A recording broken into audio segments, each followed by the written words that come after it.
Yung mga business, mapagpalang araw po sa atin lahat, ano. So, yun, mga business, nandito kami sa bahay. And si Kenzo naman po mga ang business, nandun kala kuya. Nandun sa business house. Babalikan na lang po namin, ano, mga business. So, ngayon, kasi, mga business, may ano kasi, business. Yung mama ko po kasi mga business kumustahin ko dahil nasa ospital po kasi mga business si mama. Ayun. And alamin ko rin po mga business kung anong sitwasyon niya doon. So kahapon po nakapagpadala na rin ako doon sa kanya. Nakapagpadala na ako doon. Pang ano niya, pang gastos nila doon mga business sa hospital. And yan mga business, andito si Nika kasama ko. And pakisamahan niyo po kami, ano, mga business. And alamin ko rin kung anong sakit ni mama, no. Kumustahin ko. Kasi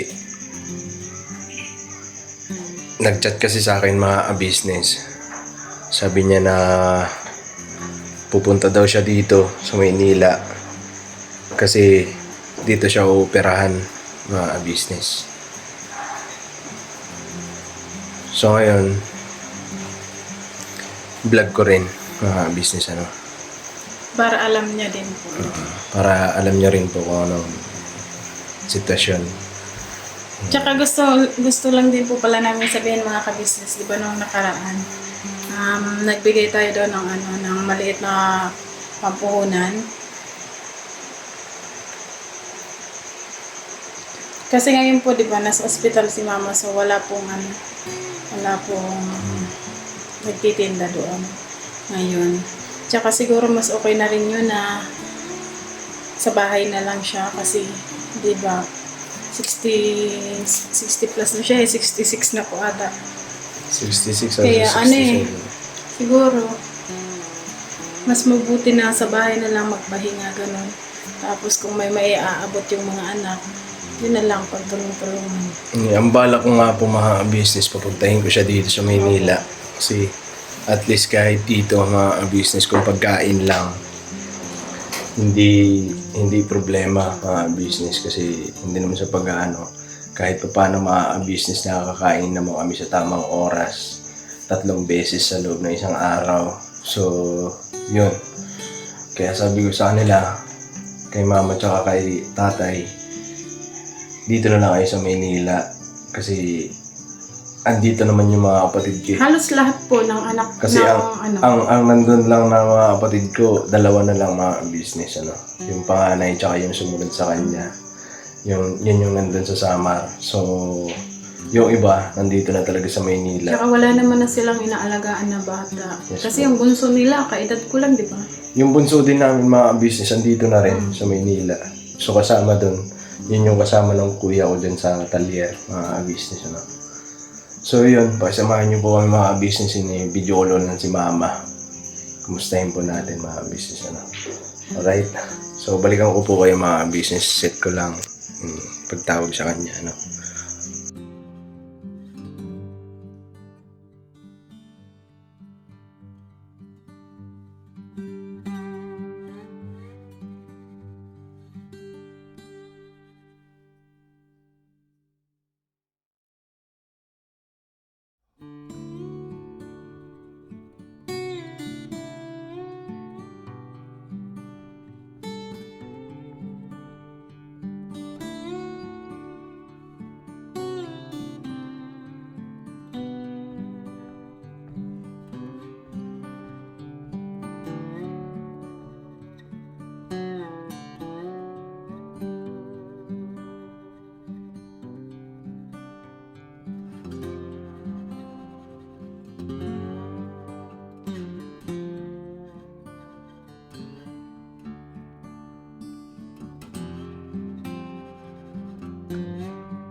So yun na mga business.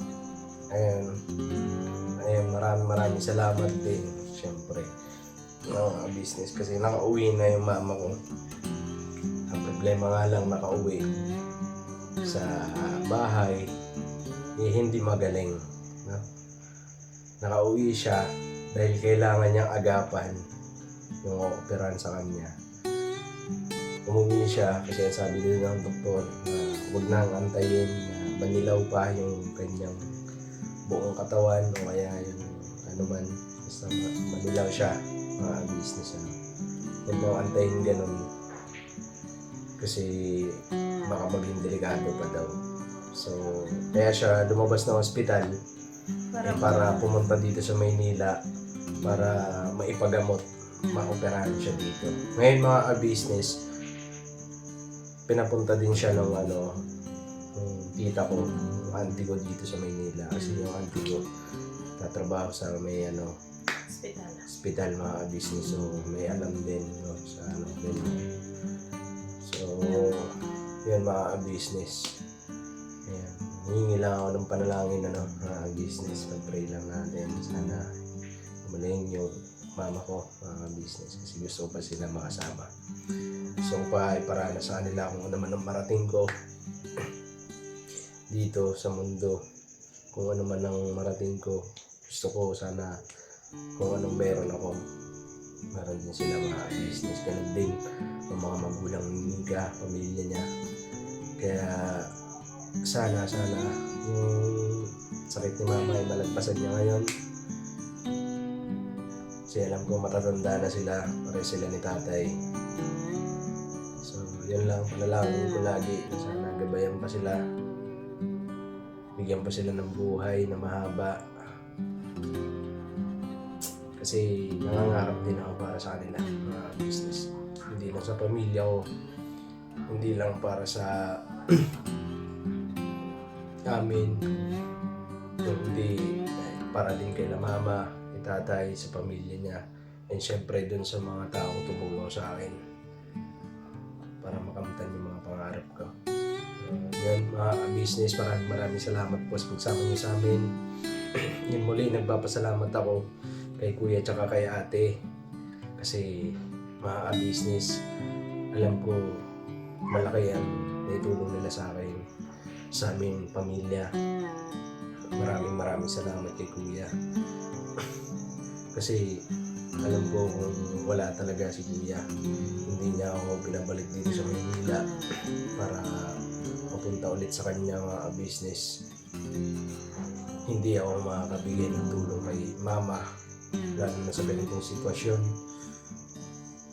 Kaya nagpapasalamat ako kay kuya dahil syempre pagka ganon, kagaya nung kagabi mga business, nung kailangan ng pera, nakapagbigay ako kay mama, kay tatay, panggamot.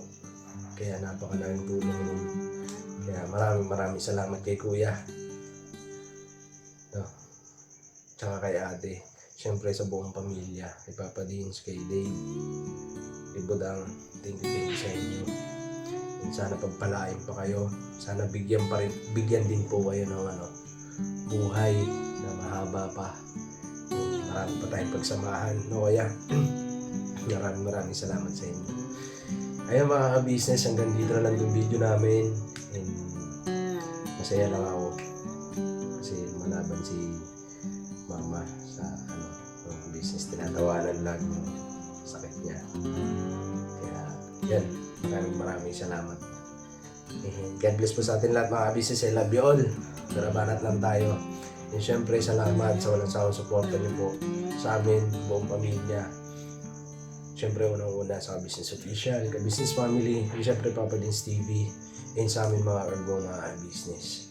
Ayun, hiling ko na sana pagdating na araw, umabot din kami ng Mika sa ganung edad.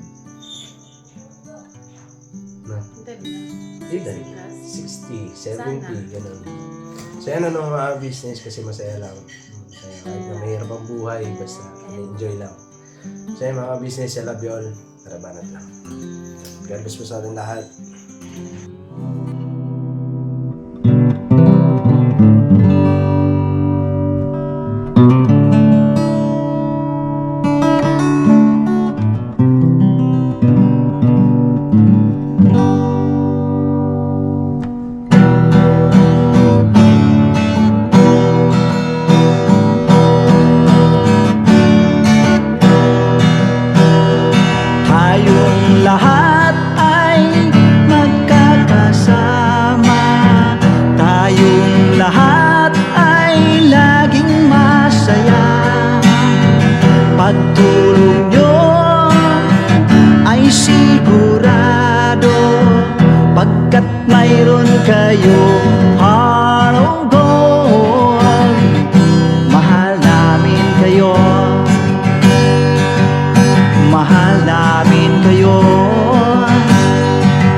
ang panig nitong mundo, pagkat mayroon kayong heart of gold. Mahal namin kayo, mahal namin kayo. Keep it for a heart of gold. Mahal namin kayo. Pinuno kang my heart of gold, pagkat mayroon kayong heart of gold. Mahal namin kayo, mahal namin kayo. Keep it for a heart of gold. Mahal namin kayo. Pinuno kang my heart of gold. Mahal namin kayo. Ang dami mong natutulungan, hindi ka nag-aalinlangan. Pamilya at pangkabuhayan, tunay kang ang maaasahan.